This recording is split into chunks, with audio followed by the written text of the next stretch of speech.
ধৈর্যের অনুপ্রেরণা প্রফেসর মঙ্গলা কাপুর, পদ্মশ্রী 2026। পবিত্র নগরী বারাণসীর এক ব্যবসায়ী পরিবারে মঙ্গলার জন্ম হয়েছিল। তার শৈশব ছিল সুখের, কিন্তু 12 বছর বয়সে সেই সুখ হারিয়ে যায়। ব্যবসায়িক শত্রুতার কারণে নিষ্পাপ মঙ্গলার উপর অ্যাসিড দিয়ে আক্রমণ করা হয়।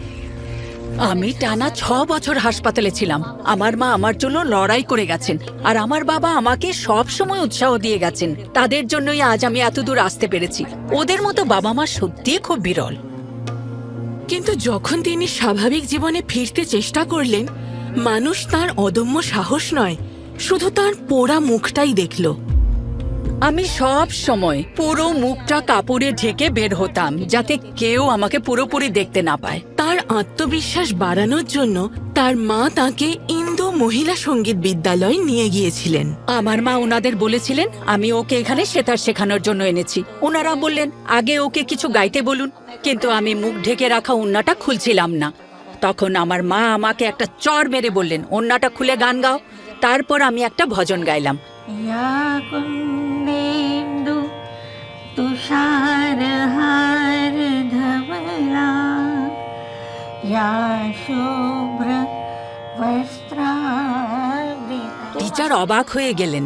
তিনি বললেন, এখানে যারা গান শিখছে তাদের কেউই এত সুরেলা কণ্ঠে গাইতে পারে না। তুমি ওকে সেতার শেখাতে চাও কেন? বরং ওকে গান শেখাও।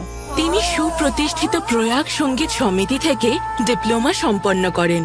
মঙ্গলার জন্য আত্মনির্ভর হওয়াটা অত্যন্ত জরুরি হয়ে পড়েছিল, তাই তিনি শিশুদের গান শেখানো শুরু করেন এবং শেষ পর্যন্ত তিনি বেনারস মিউজিক কলেজে সঙ্গীতে ব্যাচেলর কোর্সে ভর্তি হন।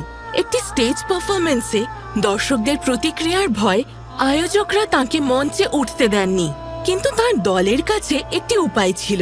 তারা অডিটোরিয়াম অন্ধকার করে দেয়।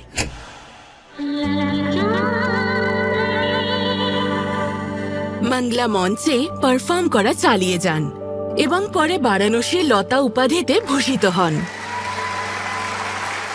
তিনি বিভিন্ন সঙ্গীত দলের সঙ্গে গান গাওয়া শুরু করেন এবং একজন লেকচারার হিসেবে তিনি কাশী হিন্দু বিশ্ববিদ্যালয়ের সঙ্গে যুক্ত হন এবং সঙ্গীতের সব স্তরের শিক্ষার্থীদের শেখাতে শুরু করেন। আমাকে দেখলে বাচ্চারা ভয় পেয়ে যেত, কিন্তু যখন আমি তাদের প্রশিক্ষণ দিতে শুরু করলাম এবং তাদের সঙ্গে মেলামেশা করতে লাগলাম, তখন তারা আমাকে নিজের করে নিল আর ওরা আমার আপন হয়ে গেল। তিনি সঙ্গীতে পিএইচডি করা শিক্ষার্থীদের গাইড হয়ে ওঠেন এবং তাদের সহায়তার জন্য সঙ্গীত বিষয়ে 5টি বই রচনা করেন। আজ মঙ্গলা তার ছোট ভাইয়ের সঙ্গে অবসর জীবন কাটাচ্ছেন, তবে তিনি এখনো সঙ্গীত শেখানো চালিয়ে যাচ্ছেন। নিজের ফাউন্ডেশনের মাধ্যমে তিনি প্রতিবন্ধী শিশুদের সাহস ও আত্মবিশ্বাস বাড়ানোর কাজে নিয়োজিত রয়েছেন। প্রফেসর মঙ্গলা কাপুর, পদ্মশ্রী 2026। আমাদের কোটি কোটি প্রণাম।